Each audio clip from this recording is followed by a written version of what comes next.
চাণক্য বলেছিলেন অল্প বিদ্যা ভয়ঙ্করী, কিন্তু সেই সাথে তিনি আরও বলেছেন যে জানে কখন কথা বলতে হবে আর কখন চুপ থাকতে হবে তাকে সাফল্য থেকে আটকানোর ক্ষমতা কারও নেই।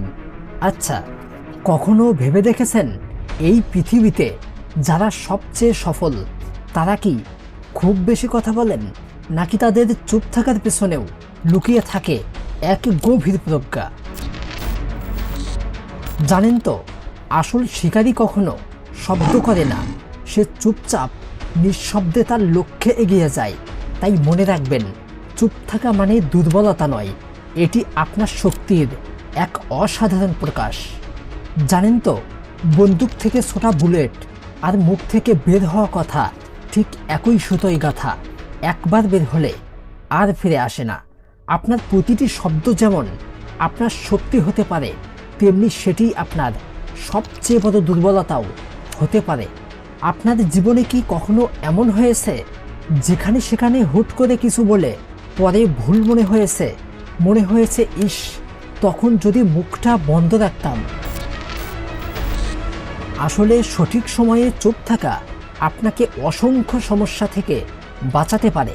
চলুন আজ চুপ থাকার সেই জাদুকরী শক্তিকে চিনতে শিখি, যা আপনাকে শুধু ভুল থেকে বাঁচাবে না, উল্টো আপনার ভেতরের আসল ক্ষমতাকে জাগিয়ে তুলবে। আমরা মাঝে মাঝে ওভার স্মার্ট সাজার জন্য এমন বিষয়ে কথা বলি যেটা নিয়ে আমাদের জ্ঞান সীমিত, ফলাফল নিজের সম্মান হারাই। মনে রাখবেন, অল্প বিদ্যা ভয়ঙ্করী। সাপোজ অফিসের মিটিংয়ে বা বন্ধুদের আড্ডায় কোনো জটিল টেকনিক্যাল বিষয় নিয়ে কথা হচ্ছে যা আপনি ভালোভাবে বোঝেন না, তখন জোর করে মতামত না দিয়ে চুপ থাকুন এবং মনোযোগ দিয়ে শুনুন। তবে হ্যাঁ, যদি কেউ আপনাকে কিছু বলতে বলে সহজভাবে বলুন, দেখেন ভাই, এই বিষয়ে আমার জ্ঞান সীমিত, তার চেয়ে ভালো আমি শুনি। এতে কি হবে জানেন? অনেক কিছু জানতে পারবেন এবং ভুল কথা বলার সম্ভাবনাও থাকবে না। রাগের মাথায় আমরা এমন অনেক কথা বলি যেটা পরে হাজার ক্ষমা চাইলেও ফিরিয়ে নেওয়া যায় না। আপনার কাছের কোনো মানুষ আপনাকে বাজে কথা বলছে, সেই মুহূর্তে আপনিও যদি চিৎকার করতে যান তাহলে শুধু কথা কাটাকাটি বেড়েই যাবে। কিন্তু যদি আপনি 10টা মিনিট চুপ থাকেন, দেখবেন উল্টো দিকের মানুষটি নিজের ভুল বুঝতে বাধ্য হবে।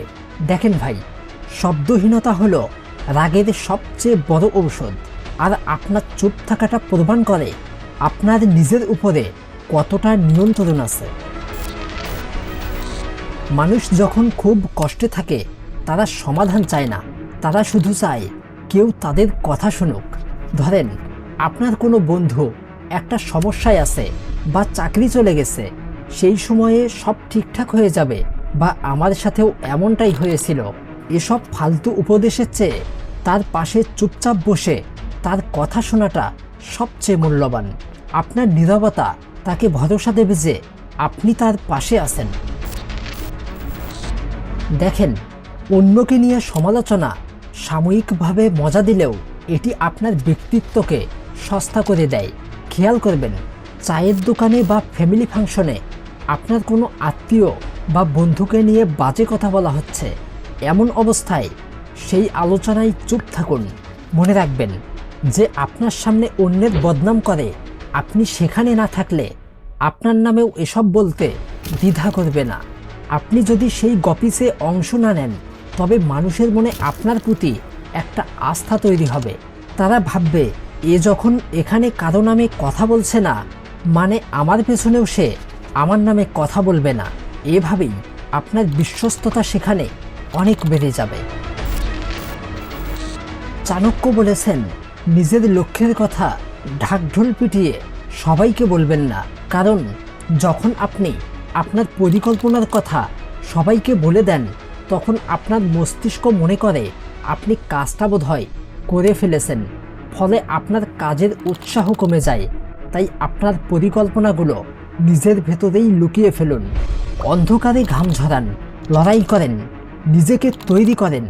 আপনার হয়ে কথা বলবে আপনার কাজ। এক কথায় let your success make noise. আজকের এই মুহূর্ত থেকে কিছু কিছু জায়গায় চুপ থাকাটাকে আপনার সঙ্গী করে নিন। প্রতিটি কথা বলার আগে অন্তত 1 সেকেন্ডের জন্য নিজেকে একটি প্রশ্ন করুন, এই কথাটা কি সত্যিই আমাকে বলতে হবে? এটা কি আমার জন্য আদৌ কোনো উপকারে আসবে? যদি উত্তর হয় না, তবে চুপ থাকুন।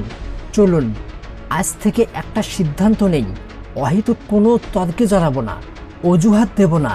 উল্টো আমাদের নীরবতাকে আমরা আমাদের সবচেয়ে বড় হাতিয়ার বানাবো। আজকের এই 5টি পরিস্থিতির মধ্যে আপনার জীবনের সাথে কোনটি বেশি সম্পর্কিত কমেন্টে জানান। ধন্যবাদ।